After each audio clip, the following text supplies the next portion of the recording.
Okay, check 1, 2, 3. Okay, it looks like we're good. Chris, can you say something just on the other end so we can check our Yep, audio? sure. Yeah, perfect. Testing Okay. 1, 2, 3. Testing 1, 2, 3. Yeah, perfect. Okay, good. Good. All right, guys, welcome back to the Align Life podcast. This is your host, Dr. Devin Shea and Rachel Freeman. Today, I am fired up. We've got an amazing guest. Guys, have you ever had someone that's in your life that has radically influenced what you do on a daily basis, but you've never met them in person or spoken with them in person?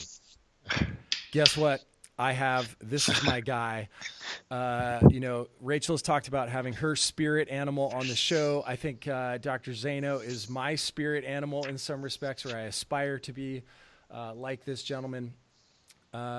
Dr. Zaino was a former Mr. America. He is the owner and CEO of Abundant Life Chiropractic. He is known as, guys, check this out, the world's most successful chiropractor.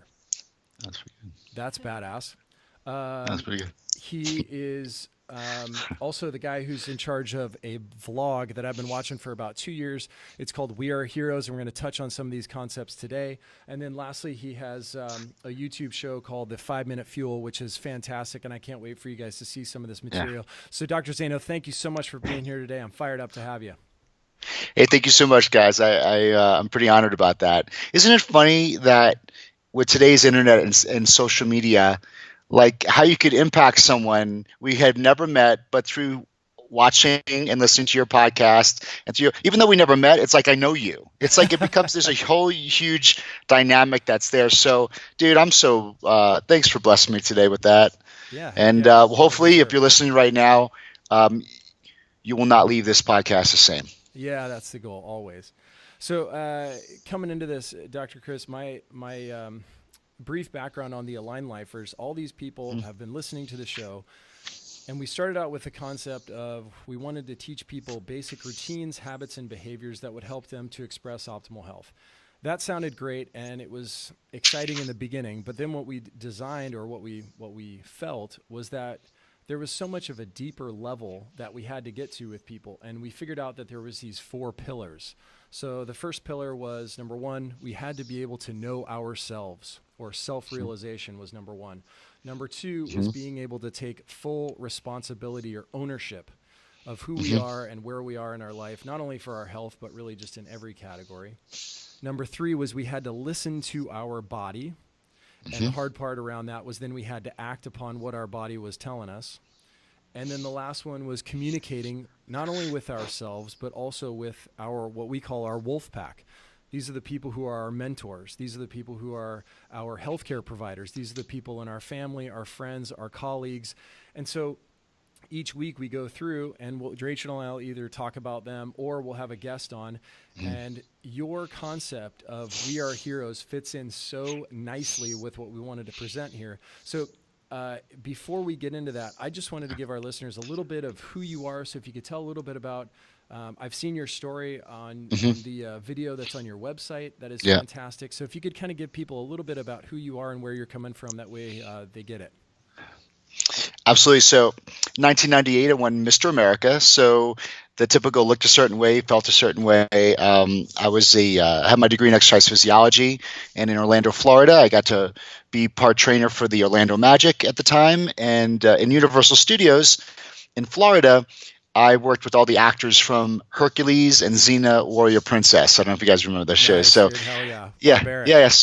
So I would, they did all the filming in New Zealand, and then a lot of the B-roll and acting stuff they would do right in Orlando. So totally like awesome job. I'm, in my early 20s. This is like a dream. And then the internet starts booming. I start doing writing for internet. At 26, I meet my wife Whitney, and we got married. 6 months into our marriage, I just started going to the bathroom a lot. So I thought I had a stomach bug, and it continued to get worse and worse and worse. And I just didn't want to tell anybody about it because now I'm bleeding every time I went to the bathroom. So now I'm getting nervous.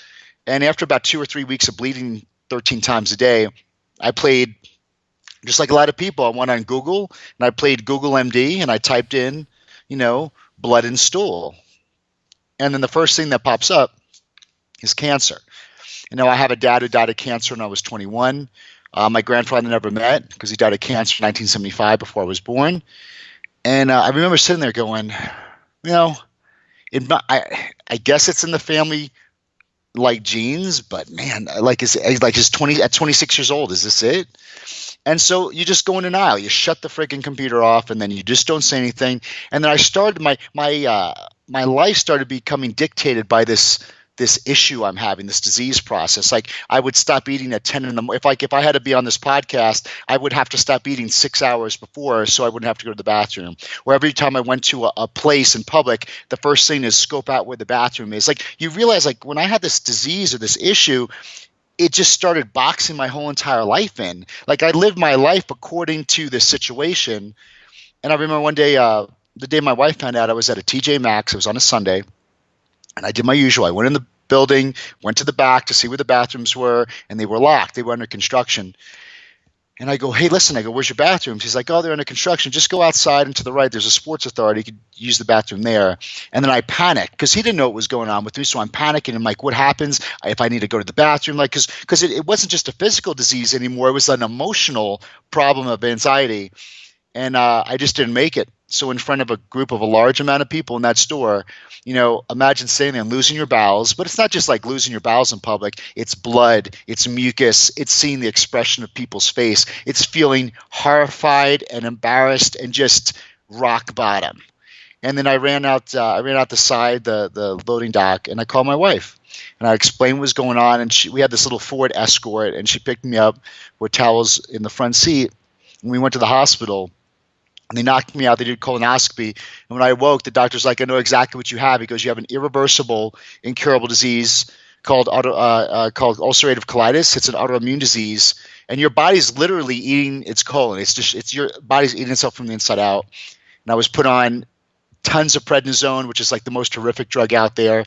Another drug they gave me medically induced hepatitis. So check this out. The drug I was taking was so tough on my liver, it gave me hepatitis from the liver enzymes going through the roof. So they didn't stop the drug. They just treated me for hepatitis, ulcerative colitis, and I just kept on getting worse and worse and worse. And to the point where we went up going to Dallas, Texas. We went over there because they couldn't help. And they put me on Remicade infusions, a low-dose chemotherapy, interferon for the medically induced hepatitis, and they gave me not one but 3 different organ rejection medications. So if you're listening to this right now, if you were to get a kidney, liver, or any type of transplant, your immune system is going to attack it no matter what. So if you're listening, an organ rejection medication means it shuts down your immune system so it cannot reject it. It's not a good thing. And none of that was working. I went from 230 pounds down to 158 pounds in 4 months. And now the only option at this point is surgery to remove my entire colon. And they set me up for that surgery a week and a half later. And that's when the miracle and the journey of the magic carpet ride started, is when I had a week and a half to get my surgery. Then everything started to turn around. So if you want to talk about that, then I can go. So I mean, it's kind of a cliffhanger there, but So first part, the question that I have for you is the mindset of someone who, number one, gets a diagnosis of an incurable disease, and then number two, and I know that you're going to get to this part here, but you didn't just become your diagnosis, meaning you didn't just say, okay, I guess this is what I have, and I'm going to be relegated to living a certain life, and so you decided to take action. I guess this is the segue into the next part of the story. So you decided to take action. So what happened next? Well, Doc, I did Really? accept it. Because what happens is, like, the best in the world told me nothing's working and this is what we got to do. So I didn't. And, I'm very compliant. Like, I took the drug and the drugs exactly the way they wanted to. Like, I did everything they told me to do. So it was not from my lack of trying. It was, and here's the frustrating part. You got to understand, up until this point, it's like, this is why I accepted it, is because, I would drive by people that are getting breakfast at Sonic and McDonald's every morning. And I'm like, well, wait a second. I don't eat bad. I exercise. I drink water. I don't do drugs, don't smoke, don't drink. And the frustrating part is, like, and all those people eating donuts and drinking and smoking and eating fast food, they're doing a hell of a lot better than I am. So do you see the frustration there? Yeah, huge. right? Absolutely. So it's like I'm doing everything right because my interpretation or what I was raised to believe health was how I look or how I feel. So right, I was Mr. America, ripped abs, or like so, and I felt pretty good until this happened. So it's like that was my blind spot. That was the frustrating part because I realized that there that was I ran into a wall, being like this clearly wasn't working. And so I accepted it. The best in the world. And remember, the best in the world tells me to do drugs. I take the drugs. I do everything to do. And they're telling me, listen, we're going to remove your colon. You're going to have $4,000 worth of drugs the rest of your life. You're going to still be on medication every month. You still be on medication. You're going to have multiple surgeries after this surgery. You're going to be sterile. They said the drugs already made you sterile, so you have no chance of a family. And you still have an 80% chance of dying of cancer even with the surgery. So we're going to set you up for a week and a half. I'm like, and this is the reason why I could tell you I was bought into it is because I said, okay, because like that's clearly what I got to do because they told me, right? And I believe that. Yeah. And so I flew home to see my mom. So here's my mom. She just turned 80 this week. She's here staying with me for her Nice. birthday. Happy She's birthday, amazing. Mrs. Zaino. No drugs, no medication. She looks like she's 50. Amazing, full of vibrant vitality. So I'm flying home to see her, but now I have a mom who already lost two sons. One of my brothers died of a freak accident, and another brother of mine died of a heroin overdose that she found him dead. Oh, wow. So for a mother losing two of her sons, and my dad had died, so my mom's living like a Job story, and this is now son number 3. Yeah. And so I fly home to see her, and when she sent out the prayer emails, right, like every mom would do, all the emails came back, hope the surgery goes well, we're praying for him. And then one email came back, says, listen, I want to see your son. It was my anatomy teacher from 10th grade in high school. He was somehow on the email. It's like, listen, I want to see Chris when he comes into town. And so I'm flying home, and I wore a mask. Like, you guys got to know, like, if you're on organ rejection meds, I'm wearing a mask. Yeah. Like, if I go on the airplane, like, I'm like bubble boy at this time because any type of virus I'm going to catch. And so I flew home, and there's Dr. Bauman. I met him. He came over. He's like, listen, I need you to go see my doctor. He's a corrective care chiropractor. It'll change your life. Now, if you're listening to this right now, imagine I have this ulcerative, irreversible disease, and someone says, you got to go see my chiropractor. So see, my perception of chiropractic was someone who taped my ankles in high school for football and also stretched out my hamstrings. So in my mind and my perception, I'm like, how is a muscle modality or that type of like massage going to help an irreversible, incurable disease? I just came back from Baylor, who had the top 4 doctors with all the awards for digestive disease. So like, there's no way this guy down the road, his office is in his house, is going to tell me any different than the $1 billion facility did. And I said, listen, Dr. Bauman, I'm like, dude, thank you so much for caring about me. I appreciate you, but no thank you. I tried everything. I tried all, but no thanks. And this is, see, when you go through your hero's journey in life, part of the hero's journey is as you're going through, there are guides that enter into your life. And they may be only there for a day, maybe a season or a lifetime, but there's a guide that comes into your life, and they might say something that changes your perspective. And this is what he told me. And if you're dealing with anything right now, if you're listening to this right now and you have any bit of hopelessness, or you feel there's absolutely no more hope for you, I'm going to tell you the same thing he told me. He looked me in the eyes. He's like, listen, he goes, you didn't try it all. He goes, because if you tried it all, you would have had your health. And I'm like, yeah, he's right. It was like the wake up call. I'm like, yeah, because see, I had thought I tried it all, and I'm like, no, he's right. And so I went to see this guy, Dr. Roger Romano. He was in Sarasota, Florida, in his office that was made out of a house, office in a house. And he set me down. And he taught me how the body is created to heal, function, operate. The brain controls everything. Yes, so it was nothing like, if you're on the side, there was nothing he said that didn't make sense. We all passed in biology. Yes, my brain controls everything, right? And it goes through your spinal cord. Got it. And those nerve roots go to organs to keep them alive. Yes. If there's any damage in there, interference with that organ will not function correctly. I'm like, yeah, makes sense. And then so I went back and I went into this room and I looked at pictures of my spine that no one's ever took. And that's when I saw my blind spot. I looked at my lower spine, and the base part of my skull, spinal-wise, was so misaligned and so damaged. But here's the thing, I never felt that You know what I mean? Because see, I thought health was how I look, how I felt. So even though I was shredded and ripped on stage, 4% body fat, I didn't see I had a 20-degree curvature in my lower spine. I didn't see that this first bone in my neck was tilted down 50% on my brainstem. Like I didn't feel any of that. But that was the exact thing shutting off life to my organs, causing a disease process in my immune system. So I saw the blind spot. I saw something I never saw before. And I realized that health was never how I look or how I felt. Health was how we function. When every part of our body is functioning as it was created to, that's health. So it had nothing to do with how I look, right? Because if we base our health on how we look, that's why heart disease and cancer are killing the most amount of people, because you don't feel cancer until when? It's too late. You don't feel heart disease until when? The heart attack. So I was on the wrong map. See, I had this belief system that I was taught or told and accepted of what health was. So I drove on that road and I was making great progress, but I was on the wrong map. Yeah. And when I realized what health truly was, and when you teach health what health really is, and I have to let go of the adopted belief that it's just how I look or it's just how I feel, and realize it's how I'm functioning, then it opens up a whole new horizon of possibilities. And it also shows me the blind spots that needed to be addressed. Yeah, man. So Doc, Doc, this is what happened. So, I'm full of a bunch of false hope, right? Because that's all I was told. Once we do this drug, you'll get better. Oh, okay. Once we do this drug. Oh, once we do this drug. And I was led the carrot trail. Then once we take out your colon, I'm like, well, I was just filled with people giving me false hope. And this is just another person giving me false hope. So I'm like, okay, when am I going to get better? Because that's all we want to do. If you're listening right now and you have any issues going on, you only care about one thing. It's becoming normal again. It's becoming better. And you don't care how it's going to get there. It's like, I want to know when. And again, another guide in my life with some wisdom says this: hey, as long as you have that damage in your spine shutting off life to your organs, your body's not in the environment to be able to heal itself.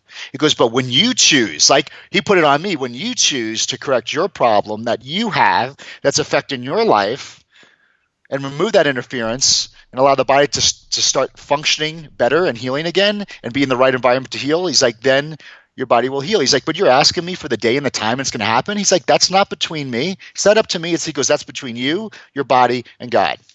He goes, but I will tell you, you will get better if you don't quit on yourself.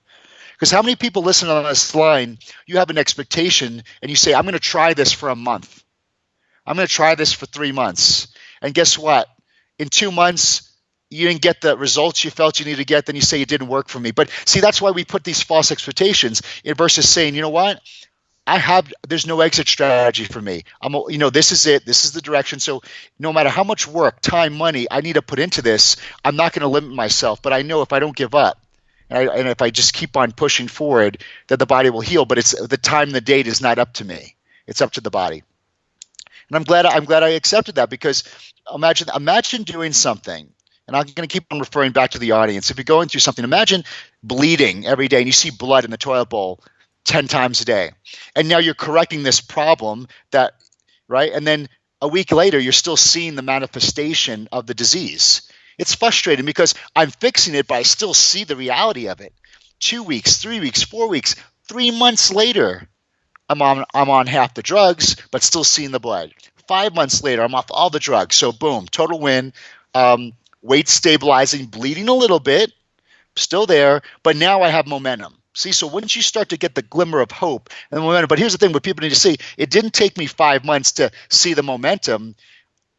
The truth is the momentum happened the second the problem started getting corrected. But you don't see the manifestation of it in the body because it's organically until, for me, it was 5 months. And then at 7 months, there was absolutely no more blood. And in 7 months of that, my body healed itself from an incurable terminal autoimmune disease called ulcerative colitis. And that was 16 years ago. Damn, man. Yeah. It's crazy. I appreciate you sharing that with our audience, and just being as real and compassionate as you are. I think it gives them a sense of truly what the body is capable of in the world of healing, and what it takes to actually get there, which is key. So we talked about one of our big things is being able to take full responsibility for your health and for your life. Absolutely. So you did that in every possible category. I'm segueing here a little bit into this concept of the hero aspect. Right. I've been told, and I've seen just sort of from watching you from afar, that one of your quote unquote superpowers is your ability to identify an area of weakness, or you've used just the word blind spot, which I love, and you've then take that blind spot and you commit to a new behavior or a new routine, and then you just never stop. You go and go and go and go. I'm curious of what's the mindset of the person who goes from, essentially being almost on their deathbed to a person who's so committed and unwilling to waver in their new behavior that they've identified as helping them to be able to get to that next level. Well, I wish I could tell you I was like the very strong, powerful person in the process. My experience of what I went through gave me the confidence, faith, and belief in what I'm capable of doing. And a lot of times, this is why, like, we could tell you this on this podcast right now, and you could read the book on it. But the greatest blessing of my life is going through the experience, because the experience, it is the thing that solidifies it in you. So I think it really started with my wife telling me, "Hey, listen, there's no way you're going to get through that surgery. Number one, you're on 3 different organ rejection meds. You're not getting through it. 2, we always wanted kids, and there's no chance of that. 3, we'll never ever get out of the pressure and weight of the sick debt that we already incurred and will continue to build up. We'll never get out from underneath that. I won't be able to have a normal job." Like we future paced. I think that's very important. We future paced where it was going if I chose to do the surgery. It's funny because I've heard from a lot of people that, one of the best ways to make health decisions, especially, is based upon how you're going to feel after you eat the meal, how you're going to feel after you do the workout, how you're going to feel after you meet with your mentor. I think those are the types of things that you've just talked about, but on such a bigger level. One of our mutual mentors, Fred DiDomenico, talks about, talking to people about 20 to 50 year health and life goals. That's his way of being able to take it and put it into real time. And I love that because what's cool is you took something that, I didn't think you knew Fred at the time, I'm assuming. Did you know him? No. I didn't know. But you knew. Dude, I was the health dude. It's like, hey, I do cardio every morning. Look at me. I'm on cover magazines. It's like I get paid for telling you health things. Like I was somewhat condescending because I thought I knew it all. I was bulletproof, right? No, I didn't know Fred at all. In fact, he's coming over today. He's coming to Park City. But side note, nice. But do you understand what I'm saying? Like I didn't know any of that. Yeah. I just knew that. I knew that when I took the choice of the surgery, I knew exactly what was going to happen. And I knew that, listen, let's go for this. Just like my teacher said, listen, you didn't try everything. I'm like, you're right. And so but here's the thing. It made sense to me. Like in my logic, even though I didn't know anything about health, like what true health was, like I knew that covering symptoms and drugs wasn't curing anything. Yeah. So that was just innately inside me. But Chris, what happens is you moved into uncertainty really well. Yes. And the best part about it is I think you've done that throughout your entire career. So talk to me now a little bit about, what's up with the We Are Heroes movement. How's that playing out? How are you taking that message and implementing it into your own life with your vlog, with, I've seen you move from, I think it's Texas to Park City now, and moving into that uncertainty away from your practice. Talk to me about where you're at now. Well, I got to join the two. So 16 years later, much as 16 years later, I'm healthy, I'm whole, I'm able to take care of my wife. I have 2 beautiful sons that I never was to have. That's another miracle in itself. Through that journey, when I went through that experience gave me contrast. People think it's a failure. There's no failure, it's contrast. So contrast means that in that moment I knew, in the uncertainty, what I didn't want. I don't want to be sick. So when you know what you don't want, I knew what? I wanted to be well. Yeah. So I focused not on what I didn't want, but what I did want. And then, so I said, well, chiropractic must be what I was chosen to do. So I went back to school, another 3.5 years, went to chiropractic school. My wife and I opened up our office in 2005. And in the last, 12, 13 years, I developed, one of the largest clinics in the history of my profession, helping hundreds of thousands of people, talking all over the world, doctors coming and teaching them. So hundreds of thousands of years, we added hundreds of thousands of lives because one person took the time to tell me. But you're right. I had to take responsibility with that word. right? If I like, I could have been like, thank you, but I had to do something with it. So it all goes down to 100% responsibility. It always is. It's like I create my future.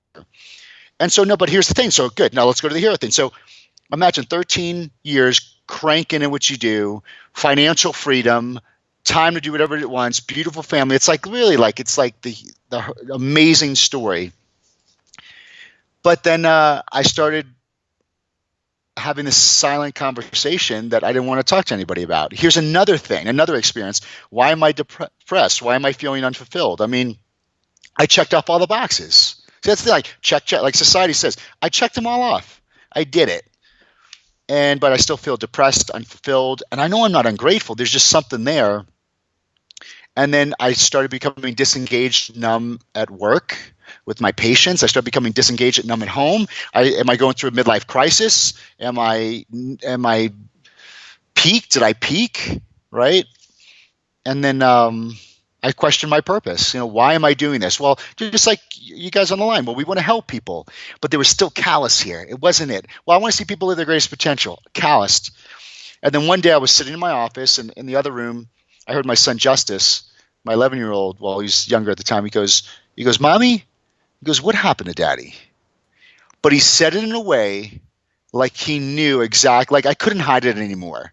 It wasn't like what happened, like, oh, did he hurt himself? No, he's like, something changed in him. He's not this leader and transformational speak. Like he knew something was dying in me.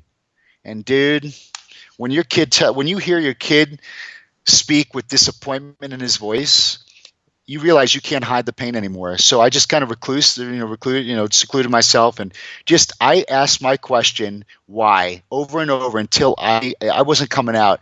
And what came out of me was this: why do I do what I do, and why do I want to help people? And I just said, you know what? Because I just want to be admired for achieving great things, and I want to be able to do something in the world that no one's ever seen before. That's why. So here I was, my whys were all these selfless, serving whys. But then when it got to this selfish thing, it felt selfish, it sounded selfish, but I felt these calluses like melt off my heart. And then I looked up, I got on my phone and I typed in admired, achievement, contribution. And I'm just looking just to understand what those words mean, because I'm trying to find myself here. And I saw the definition of hero. And the definition of hero is one who is admired or idealized for courage, contribution, outrageous achievement, and nobility.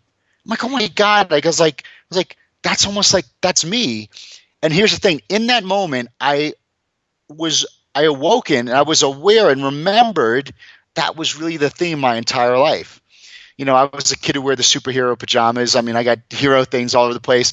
I worked out to look like a superhero. I won Mr. America and Mr. Universe to have a superhero title. I beat a life-threatening terminal disease to later on become a doctor. Because what? We want to go save lives. So in the definition, I had the achievement part and I had the contribution part, but I didn't have the courage. I just didn't have the courage to allow myself to really become the person who I was really created and destined to be. And it's because over the years, I took on a secret identity. And what a secret identity is, if you listen to this, it's a less than watered down version of you. Because see, I found my identity in my job, right, as a doctor. So I put myself in that box as the doctor. So for me to extend my reach and to be able to help more people, and even outside the health and wellness field, it meant that I had to leave the comfort zone of my identity. So if I have to leave that comfort zone, what do? That means you lose your identity. So you know what? The truth is I was scared, I shrunk, and I mourned back. And that was the day I realized when you're living half your life, or therefore half your potential, the other half of your potential in life that you could and you were destined and created to live, it's going to torment you forever. You can't run away from it. And so I realized I was never depressed. I was never ungrateful. I was never numb. I was never disengaged.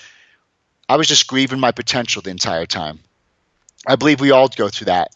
So I chose to embrace my hero, and I started the I Am Hero Project through the journey I had to go through, helping people through these 4 pillars of what I call Hero Rises, and working with thousands and close to almost 100,000 people in the world now. We have seen people, just as myself, find the courage to pursue careers according to their purpose. Like they're living the life they're doing what they love to do versus living this life that they thought they should have had to do because society told them.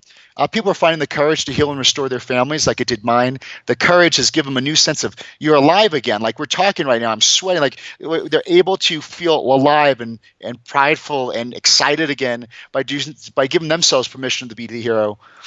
And I'm no longer the doctor anymore. I am we're doctors, but it's like, I am the hero. I am hero for those that are sleepwalking through life, living their secret identity. And it all started even helping people in my chiropractic office. We're trying to bring true creation out of those people to be their optimal potential and connecting people with their genius, their greatness, and their buried hero. And then for those of you that are awake, I provide a powerful inspirational experience so people can help further develop their unique gifts, talents, and superpowers, maximizing their influence so now they could go serve and wake up others at an even higher level.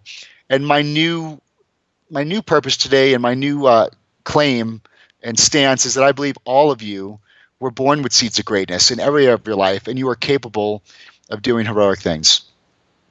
Guys, can you see why I wanted to have Dr. Chris on? I mean, holy smokes. If you're not fired up right now, then check your pulse because I don't even know if you're alive right now. So Dr. Chris, I listened to this message because I've heard you speak a few times in person and then through YouTube and so forth, and I've heard this message. And I just wanted to share one of the reasons why we do this podcast and one of the reasons why we do the Trending Tuesday article, why we're releasing the video series, why we're going and we're expanding out not only our identity, but our reach is because I heard this message and it impacted me so greatly that I said, screw it. We're going to go and we're going to step into uncertainty and we're going to start being able to live at our potential and get off the secret identity and be more of that hero. Yeah. So seriously, from the bottom of my heart, like I'm grateful. Thank you for what you're doing, man. Thank you, guys. And let's talk about that right now. Let's talk about something very serious if you're on this line. And remember, I keep on referring on the line because I want you to know that I listen to podcasts and it's not just two people talking. We know there's an audience listening. And we're doing this for you. And the greatest reason why people don't move, because they're scared of the unknown. Yeah. There's no certainty. And it's not, and listen, it was educated in us. You know why? Because you have kids, Doc? Yeah, 2 kids. How old? 7 and 4, 2 boys. Perfect. I got 2 boys too. Watch this. When we were kids, and your kids right now, we'll just focus on your kids. Are they playful? They're optimistic. They have huge imaginations, right? Yes. They have huge imaginations. They're optimistic. They're closers. They close you 100% of the time. Yep. All the time they close you. They're relentless. Yes. They question limitations. Kids live in what we call vertical time, not linear time. Meaning like vertical time is when? Now. They're just concerned about now. They don't care about the past or the future. Like, when do you want to go to the park? Can we go now? Can we go now? Can we go now? And here's the thing. They have beautiful hearts. They're faithful. They're super loving. They're forgiving. They're super confident. They're dreamers. And the number one question every kid asks is what? When you say, anytime you tell your kid to do something, they tell you what? Oh, why? Or Right. Yeah. Why? Yeah. Why? They're curious. Why? Go to bed now. Why? And so they question, and then you realize, well, it's because my parents told me this. So what happens is, so look at all those questions. So your kids never went to an Anthony Robbins seminar. Your kids didn't read Napoleon Hill, right, and all the other personal development books. So that proves to us right now that all of those amazing qualities are what? We came with them. They're all innately, we were born. All those things that we go to, people pay hundreds of thousands of dollars to learn from gurus. It's about remembering. It's about remembering what was always there. So when you see your kids, you're like, oh my God. And then you're like, well, that's me too. But what happened between 7-11? Or 4 and 7, right? Yeah, 4 and 7. So now, you know what happened? Teachers, preachers, dogmas, belief systems, society, media, what they did is they told you what to think and what to think and what to do, and we just put it on this fake secret identity to conform and fit in. So when you go back and look at a kid, that is, if you're listening right now, you say, well, I'm not confident. Listen, remember when you were a kid? That is the true you. I'm asking you to remember who you are. So when we get into the unknown, kids run after unknowns. They get excited about those. They love it. They want to create all the time. So when you think of the unknown right now, like Doc, we're sitting here right now on this podcast. Think of all the things that we didn't plan that had to happen for us to be on this podcast right now. We didn't plan this. No. I didn't plan my life to be in Park City. I didn't plan my life to get sick. So along our lives, all these unknowns. Well, see, here's the thing. We think they're unknowns, but all these unknowns happen. And these unknowns provide experiences and contrasts. And you meet someone out of the blue, and it starts this whole thing. Like my wife, right? I went to Life University. Life University lost their accreditation. I had to lose 40 grand with the student loans and all this other stuff. So it says the best school to go to was in Dallas. So I'm like, Dallas, I'm from New York. I don't go to Texas. So I had to move to Dallas, so pissed off about that, lost all this money, lost all my credits. And lo and behold, 3 weeks later in Dallas, I meet this girl who's a personal trainer at the gym. And I happened to see her at church that night, meaning that it was a Saturday night and she was with her parents. So she's somewhat decent. And then I met my wife. And then we went to Houston. I would never end up. So do you see the unknowns that had to happen? We think we plan everything and everything has to be certain. But if you're listening to this, stop the car, write this down. In the unknowns, in all that uncertainty that you're so afraid to go in the unknown that you don't want to go in there. In the unknown is where your next step of life is. It's where the genius is. It's where the opportunity is. It's where the new relationship is. It's where the gold is. It's where God is. It is where everything is. The next part of your life is in the unknown. So instead of being afraid of it, embrace it, chase after it. And everywhere I go, like if I go, I always put myself in situations. I'm like, what unknown is going to happen? You realize unknowns is where the rendezvous is, where you start to remember who you really are. The unknowns is the unfolding of the life and your desires. And the unknowns aren't unknowns anymore. You realize they were never unknown. Your spirit knew what it was. They become forthcomings. So when you look back in your life, you'll see, wow, look at the path my life took. All these course corrections and detours, and through all of that, that's what made you who you are today. So looking back, my sickness, see, you're right. I was never my disease. You know why? I never had a disease. I had an experience.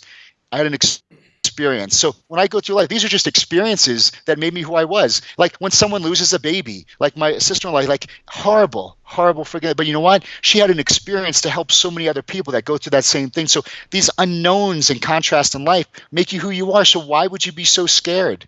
Why are you so scared of it? Knowing that in the unknown, it's the most guaranteed thing in life is that there'll be unknowns and uncertainty. But that is where everything, that's where everything you ever desire to be lies. So. Yeah, man, preach. Yep. So, Dr. Chris, one thing that I'm not sure you're aware of, Rachel has her master's in mental health, and one of the things that we talk about is going back to early childhood experiences, like you've talked about, remembering in order to be able to move past limiting belief systems. So, Rachel, how does that work? Like, what's the mechanism? What's like a way that if someone has a limiting belief, like how can we then turn that into a positive or change their belief? I just feel like you first have to go back to that experience and identify it, because so much of that is in our subconscious, which essentially rules our conscious behaviors. But so many people are unaware of when these experiences started and where these messages came in. So first, just kind of sitting with yourself and thinking, why do I have this limiting belief? Where did this come up in my life? When was the first time I heard this belief? When did it start becoming my identity? And then going back and kind of working through that process and recognizing that that was probably a false narrative or a message from your environment rather than who you truly were meant to be. But until you go back to that time, you're going to live in this like false narrative, and that's the self-talk and the inner dialogue that plays over and over again in your head. Yeah. I'm so poor about becoming childlike, not childish, childlike, because it really is. It was our genius the entire time. And when I had that epiphany going, oh my God, like that's it. Like all this self-help stuff that everybody's into, it's like all these. It's not what Rachel said. It was like there's these people that say, well, you need to do this or you need to think that. It's like I'm trying to tell people, and it goes back to our message and our philosophy. You don't need anything more. It's about just remembering. Yeah. Like it's all here. Like you're not deficient. Like that. Yeah. A lot of models make you feel deficient. Oh, I need to do this. I need to do that. It's like no. Like it's not about what you need. It's not adding on. It's about cleaning the mud. It's about remembering and realizing that. And when I tell you should see people light up, because like when I was a kid, I was relentless. I was focused. Yeah. It was all. It's still there, but like you said, like Rich was talking about, when the kid is playful and he wants to talk, and he has a great idea and he wants to talk up in class, and they keep on telling him no, no, sit down, or they penalize that kid for talking out in class or making that a bad thing because they're trying to express themselves. Like, and you're right, Richard, like that child doesn't understand. That's like, I don't understand why I can't be playful, and they start to like put these barriers and negative belief systems, and they label it. They start playing a story, and then you start medicating a kid or saying they're ADD, ADHD, and this and that. It's like, and just think about that, what that label does to the hero all in the inside. So that whole thing adds to a secret identity. So if someone's a victim, that's a secret identity. If someone's super successful, but they hide behind the success, but literally they're trapped on the inside, that's still a secret identity. So it's all about expressing. I believe depression is the opposite of expression. So when someone's depressed, like, what are you trying to express?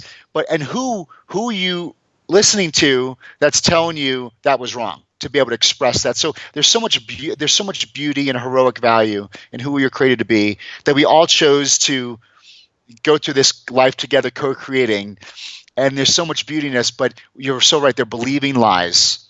And that's why we want to reconnect, meaning that it's always been there, to remember always who they are. And that's why I tell people pride and ego are good. It's okay. And to be like, if you look at the definitions, ego, one self of self-worth, and self-importance. A lot of people, they have no self-worth or importance in their lives or their message. And pride, we were told never to be prideful, but pride is this. And I have pride for you guys right now listening, and who I'm speaking to, is because pride is one sense of pleasure and satisfaction over one's achievement. I'm super proud of you guys, what you guys are doing. So yeah, you could be proud of that, or pleasure and satisfaction in the achievement of those that you're closely associated with. Like when your kids do something great, you're proud of them, or like when you guys, like, we're pumped. And then a pleasure, satisfaction in your own gifts and talents that are widely admired. So there's no sin in that. But I think we're so taught to be in this false humility that we never allow ourselves to be proud of ourselves. And see, I think people mistaken pride and conceit. Conceit is different. But when you have pride and ego, a hero has that. Like, if you can't have confidence and belief, and if you don't feel that you and your message are important, and you don't find pleasure and satisfaction in your job or occupation and your message to help people, you could never hit heroic status. But the cool thing about the hero is a hero has pride, a hero has ego, but then the hero, like I said right here, like you guys said, has self-awareness, right? A hero is self-awareness of their weaknesses. So in the weakness comes the courage, and in the weakness comes the humility. But you could have all three at the same time. But we were told, don't ever go down that road. And then we stay like in this box of not being like a kid. A kid is very proud of themselves. And when they do something, they walk. My son Titus puts on these superhero costumes with muscles, and he sticks his chest out. He has that sense of pride and power and fun. And so many people, if you listen on this line, you yearn for that, but you feel that's bad. And like Rachel was saying, there's so many things you attached anchors to that was never your truth. It was because you were told, or there was an experience that you had a mismatch. You had to label it somehow, and maybe it's the wrong map. Totally. I think we're constantly squashing like creativity within our youth, and then that translates as they get older and they don't go for things, Yeah. or they don't apply for a job because they Yeah. thought that one time I did this and that was bad, or I got a F on it or whatnot, because it just didn't fit the norm of what the teacher was looking for. Yeah. I love this conversation. Yeah. So last week I kind of lost my whole mind and I went off on this huge tangent of this is the episode that's actually coming out today. So Uh-huh. we're filming a week behind, but I just talked about how right now we're creating a culture of children that is disconnected. They don't know themselves. They don't communicate with others. They don't listen to their body. Uh, they don't take any responsibility, and because of that, and again, this is not their fault. It's just sort of the path that they've been placed upon because of, like you talked about, media and so forth. We've created a culture of people who, unfortunately, what we're seeing now is it leads to violence. Yes. And so Chris, I'm really curious. So if there was one thing that you could teach your kids, if there was one thing that would, if you could pass this along to your children, what would that be? Is there a characteristic? Is there a quality? Is there a lesson? What would it be that you would be like, okay, I've done my job if they know this one truth? Yeah, the truth, would be experience the buffet of life. There's no time limit. There's no pressure on you. Because we're told, right? First grade, second grade, third grade. Like just think society did this. You're right. It gave us certainty for 21 years of our life to 25, right? Yeah. So, right after high school, watch this. Elementary, middle school, high school. After high school, we go to college, right? Yep. After college, you got to get a degree. You could go graduate, whatever it's like that. But then after college, you need a career. So now that you got a career, check off the box. Then women were told you need to get what before 30?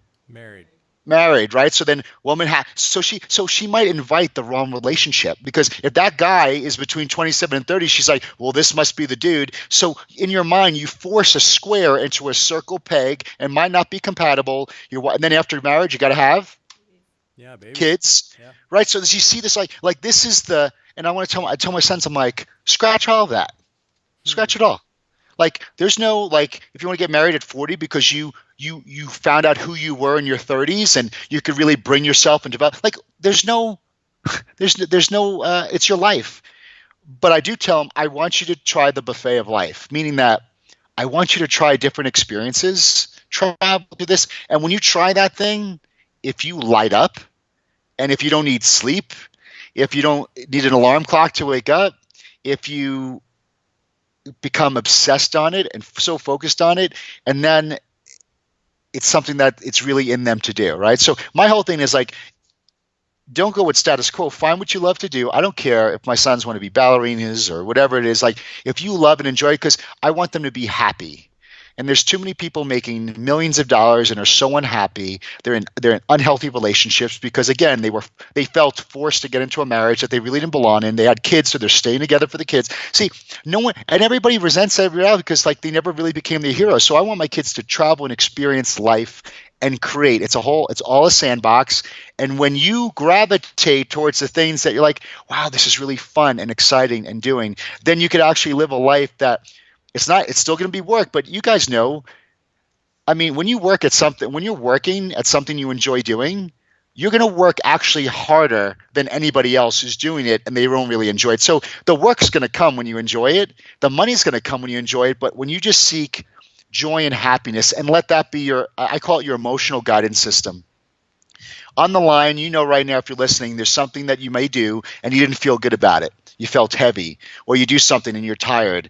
Right? That's your emotional guidance system saying you're on the wrong track. But then you do something that brings you tons of joy. And maybe it's cooking and you like making cupcakes and you're like, well, I can never make a career making cupcakes. No, you can, because you felt you had to get this degree and do all this other stuff, right? So it's like finding something that you align with. And then when you tap into it, like this podcast we're doing right now, I'm sweating because, and you know what? Because we're all in our zone right now. We're in our happy place, and we could do this for hours and have more energy at the end of the day than in the beginning.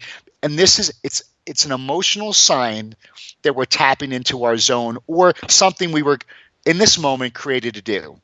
So I think with the school and the system, we're forced to do things, but we were never given a chance to say, well, what do you want to do? And if you're listening, you say, well, I don't know what I want to do. Great. Go on the buffet of life. You try a little bit, you try a little bit, you read and you experiment, have fun. And man, that's what I want for my kids, is for them to be pumped on what they're doing and knowing that they're going to be the best at it, because you've experienced someone who doesn't like their job, right? And then you experience someone who loves their job and they give you such an extra level of care and service and they're so excited. I know that's a long-winded answer, but that's right. I would be a successful dad. Like, hey guys, don't be a chiropractor. You know what brought me into it? Experience, right? I had no intention to. So I want their unknowns. I want the uncertainty. I want life to bring them whatever it is to create this beautiful story, and they don't have to feel like by this age or by that age, or I need to make a certain amount, or I need dad to be proud. No. All that crap gone. Just play and enjoy it. and there's no time. You like Jim Rohn used to say, as human beings, we're the only species that could tear up the script and start brand new tomorrow. That's a great point. Yeah. It sounds Right? like, and this is kind of the general theme and what I practice with clients, because not only am I mental health, but I'm nutrition as well. Yeah. But that you have the answers. The answers are within you. You just have Always. to kind of work through, peel back the layers, and these layers are these messages in your environment and society to get to your truth. So even me sitting here listening to you, I'm going inward and thinking about how I can apply this to my life. Not thinking that you're going to give me the answers, but thinking that there's just more layers that I need to peel back, and that's the secret. Yeah. Yeah.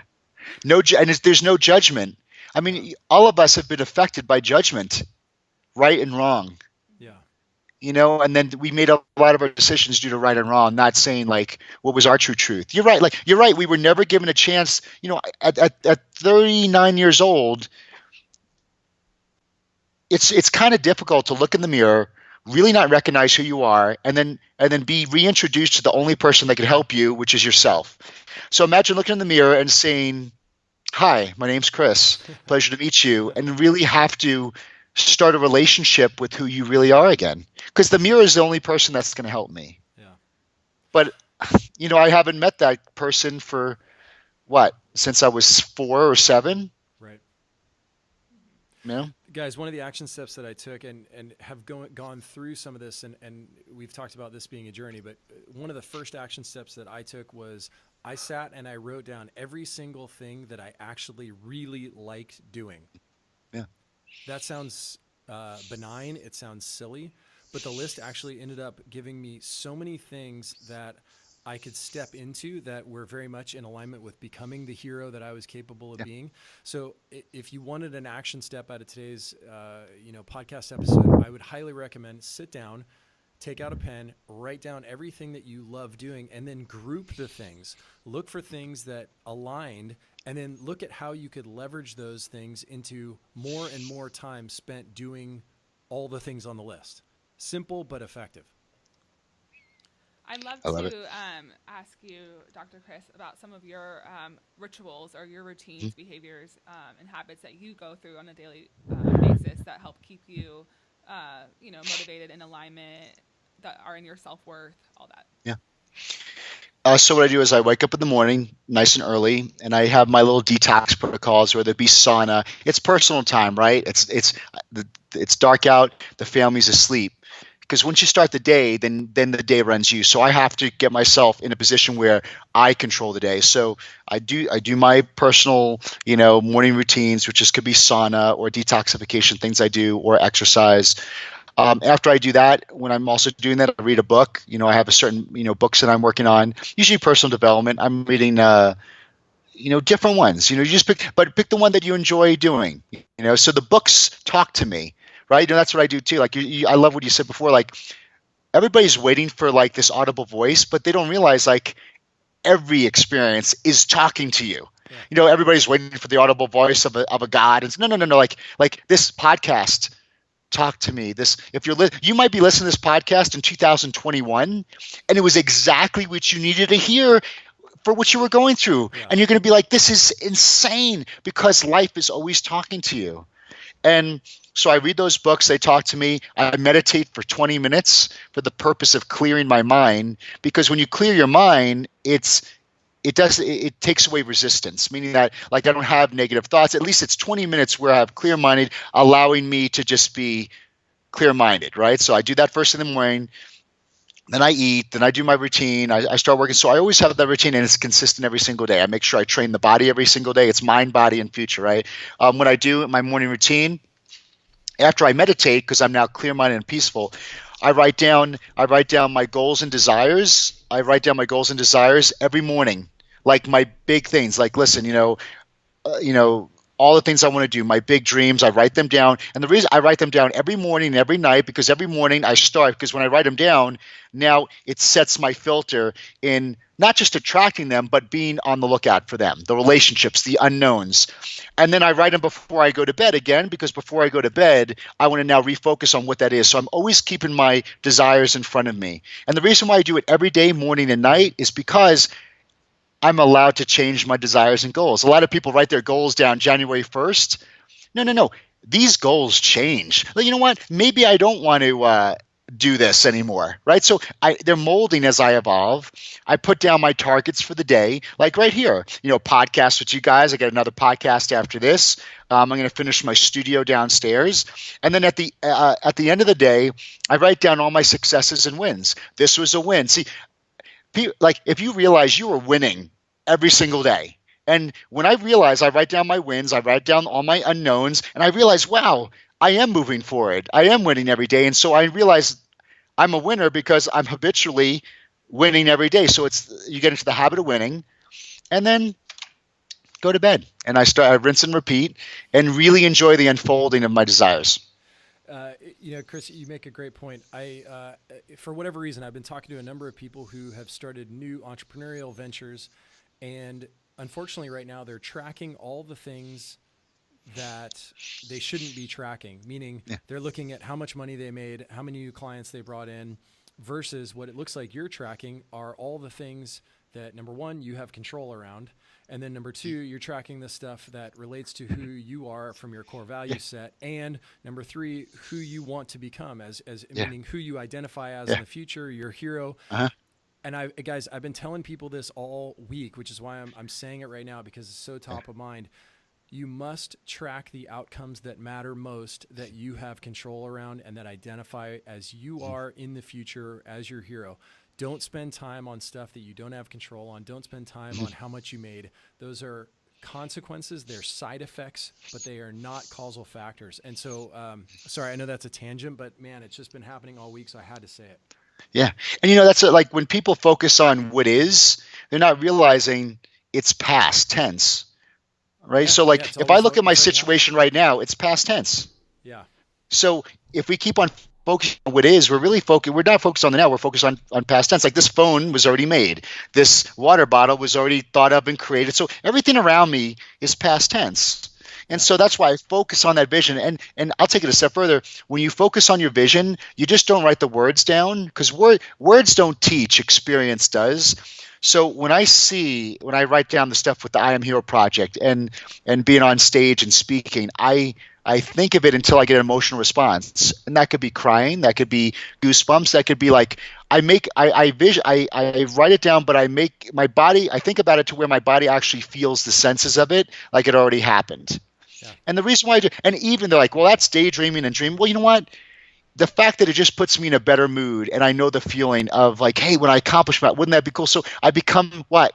Yeah. Childlike again. Yeah. So you see, I'm this exercise. It might sound very tactical for an adult, but what am I doing? I'm becoming a kid again. And if you look around my office, I got Rocky pictures here. I got like, let me see. I got like, let me do this. I got like the real Iron Man helmet from. So that's I'm a kid. Like I surround myself. My environment is this is like a vision room, because everything I have and pictures of my dad and my kids, like everything I place my eyes on brings me back.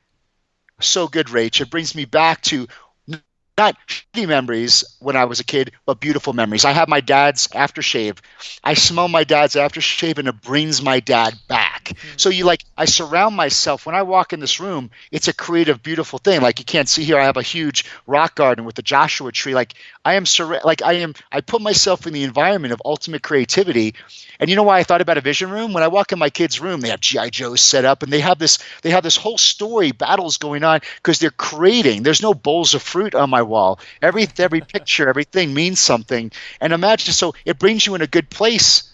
And how can you not win? And how can you not create the life of your dreams when you're in that environment? Yeah. And if you don't make any money, at least you're happy. Yeah, exactly. Right. So, Chris, one final thought. So, and I hope you don't mind that I'm calling you on this. One thing I've noticed is, as you've gone throughout your discussion today, I've noticed in a couple of instances, guys, if you're listening to this via audio and you can't see this, when Chris is talking, I mean, you can see the emotion in his face as he's saying this. We've touched on this in previous episodes. I feel like, just speaking as a dude, dudes in general are, number one, we've been told not to become emotional. Number two, we've been told not to become vulnerable. And number three, we've been told that if you express outward emotion, it's a sign of weakness, and that it's inappropriate no matter what the situation is, even if you've had severe trauma or whatever. You're talking to us, we've never met, and you've gotten to a place on a couple of instances where that's happened for you. I feel like I would like to be able to generate more of that in myself, and I feel like it's a quality of an individual who's highly connected and highly self-realized. Can you tell me? I mean, I don't even know what the question is at this point, but it's No, like, I got it. You know what I'm saying? I got 100%. I totally understand. And I try to tell my doctors this too, work for me when they tell their stories. I'm like, the greatest place to ever go is full transparency, because that's when I could connect the best. I connect the best with you when I'm full 100% transparent, tell you everything 100% transparent. And you know what? I never feel more alive and free than when I'm there. Like when I speak on stage, I tell my wife, I'm like, in front of 1,000 people on stage, I feel so much more comfortable because I am willing to go 100% transparent. And that's so I'm not talking from my head, I'm talking from my heart. And it's full transparency because I know when I'm transparent, like I'm not afraid of your judgment. I'm not afraid of looking perfect. I just know, but like when I could just, you know what it is? It's like when you become fully transparent, you're just like, you're letting go of all your insecurities too.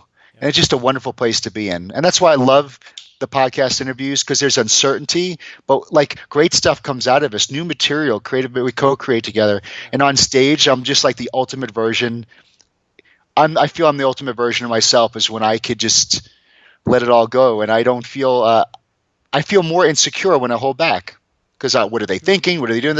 Versus like, can I serve you? Can I share my whole heart and life experience with you? And it's like, you know what I think it is for me? It's therapy for me because it's like the pressure cooker's off. Yeah. Yeah, we've talked about how this podcast has been hugely therapeutic, at least for me, and I think for Rachel as well. Just because you're forced to voice your concerns, your vulnerability. Yeah. You're forced to actually attempt to communicate how you feel, which again, as a guy, is so. Yeah. It's a challenge, or at least for most of us. So. And you know what it is? Not only that, I'm just thinking about this right now. It's like. And it allows you to forgive the stuff that you might have felt guilty about. Meaning like I had resentment about being sick, right? Like who wants to be sick? If you're listening to this right now and you have a sickness or disease or a parent died. But like when I told my story 13 years, 4 or 5 times a week. It gets to the point where I could laugh about it. I could see it as an experience that was actually beautiful because it was an experience I went through. It wasn't an ending of my life, right? It was an experience. It's over. Like it wasn't my disease ever, but it was an experience I went through. So I could look at something such as my dad dying of cancer or incurable disease, everything we went through in the micro, and looking back going, I could smile at it. I could hug it. I could forgive it. I could forgive myself. I could say it was all worth it, right? I could, my dad dying early where I needed a dad. It could be, it was the transition I need to become a man because I really codependent on my father, and him leaving or moving on meant me that I had to like step it up. So it really becomes beautiful. And see, like, so I think talking about it and being transparent about it, it takes away all judgment, and it really just, you touch everything with love. And I know with guys it's tough because guys think love is like lovey-dovey, but it's really just, I think love is just full acceptance unconditionally. Like, oh man, that was just like, yeah, we never want to go through it again, but wow, I'm just so grateful for my experience. And the great thing about it, what's easy to become transparent, everybody could become transparent, because no one could call BS on your story. Right. See, I know my story, I am the absolute best about talking about my story because it's my story. No one has my story. No one has your story. So that is our unique, amazing, individual, like a fingerprint quality. Like, you should be so proud of your story. And a story is not all peaks. It's the valleys. It's the journey. It's the contrast that makes it really a beautiful thing. It inspires people. And you know what? A lot of times, like Rachel was talking, the things in my past that maybe I resented about myself or regretted or had maybe hang-ups on, or maybe like unforgiveness on, you just you just forgive it, and it just becomes part of your life, and you see the beauty in it, that the universe was always at my benefit. Like, that wasn't, but a lot of people become a victim and Rach could talk about, like, with those people, like the victims are just believing a lie. Like they're not allowing themselves to evolve out of it because they're just focusing on that they were victimized, not realizing that even if you were molested, like how on earth could that be used as a benefit? Every bad thing will create amazing beauty in your life through contrast. And I don't know if you're going through a tough time right now, I know you don't see it, but you give it time and you know that good things will come out of it. As ridiculous as it may sound in this moment, but I could tell you. So that's why it's very easy to become transparent, because I know that's the only real place to live that true connection happens at. Dr. Chris, if you wouldn't mind just talking to our Yep. listeners about, where people can listen to your message, where they can find out Yep. more information, hit them with where they can get to you. Well, if you'd like to keep this conversation going, probably the best place to get a hold of me is on Facebook, Dr. Zaino, and it's Zaino. So I go to my fan page there. I would love to friend you personally, but Facebook has that weird thing. You can't friend people over a certain number. So Dr. Zaino fan page, I put out content every single day. It keeps this conversation going. Or go to Instagram if you're like the quick, you just want to get through it. I have content there every day. It's just Dr. Zaino again. And also, I have something I made for you guys. I have a bunch of kind of like these complimentary free mini courses for you guys. And all you have to do is go to iamhero.com, iamhero.com.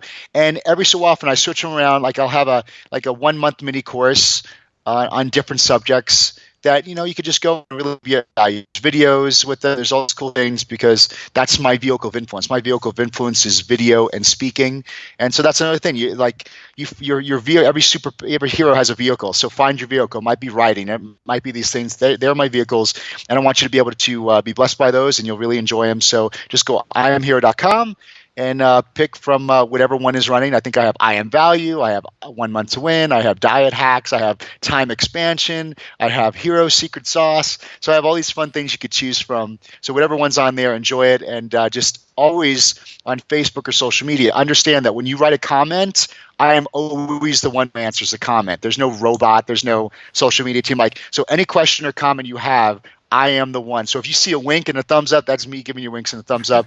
So just get a hold of me, and that's how you can get a hold of me on a daily basis if you need to. Man, Dr. Chris, thanks so much for your time. We love you.